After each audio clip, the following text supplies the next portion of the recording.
You want to know how I know the things running this world aren't human? Because people have talked about it, written about it, and left the breadcrumbs for thousands, millions of years. This is not some new internet panic, okay? Civilizations way older and sharper than ours map this out. The Anunnaki, the reptilians, the draconians. You can trace this shit right back to ancient Egypt, right back to stone walls and tablets that people pretend are just myths, because looking at the literal truth is too uncomfortable. And it loops right back to what we see happening right now. There is zero logical way the things running this world are human. Look around you. What the fuck do you mean data centers and server farmers need to be prioritized over clean drinking water? What kind of species looks at a planet full of life and decides profit and silicone matter more than the blood in our veins? What kind of sickness drinks the literal and figurative blood of the innocent just to keep its grip? Like that is not human behavior. That is something else entirely. Imagine you're an extraterrestrial entity. You build some advanced-ass spaceship, you cross the stars,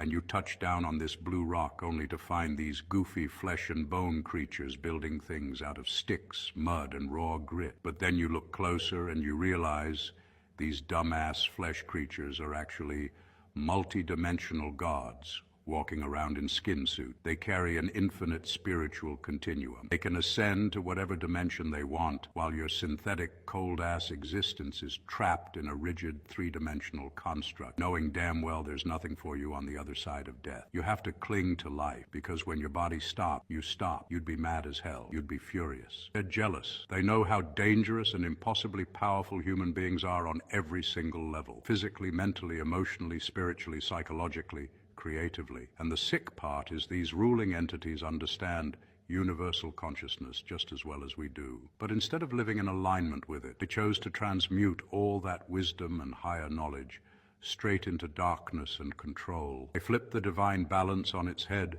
and tapped into the lowest, densest vibrational frequencies. They've seen what humans are capable of when the switch gets flipped. They know a population of billions of humans operating at 100% of their brain power, fully awake, and remembering who the fuck they are on a soul level could tear down empires, rewrite reality, and shatter their entire control grid overnight. So what do? They do everything in their power to keep us locked in a cage. They engineer a society, a system designed to keep you functioning at 1 to 10% of your capacity, distracted, sedated, exhausted, starving, panicked, stressed, fighting your neighbor over scrap, divided and hooked on screens. Because, a starving, sleep-deprived, bills-obsessed animal doesn't look up at the stars or within at its own divinity. It just tries to survive the week. They need a population that forgets they are multidimensional beings, temporarily experiencing physical matter. You can call them what you want, man. Demons, reptilians, fallen angels, the cabal, aliens. Y'all want to know why this history has been buried so deep, why they scrubbed the ancient texts, ridiculed anyone who talks about the Anunnaki or reptilians as crazy, and turned deep spiritual truth into a punchline or a conspiracy theory. I'll tell you why. Because if the average person actually woke up and realized that human history did not start with textbooks and 9-to-5s, that we didn't evolve just to pay taxes,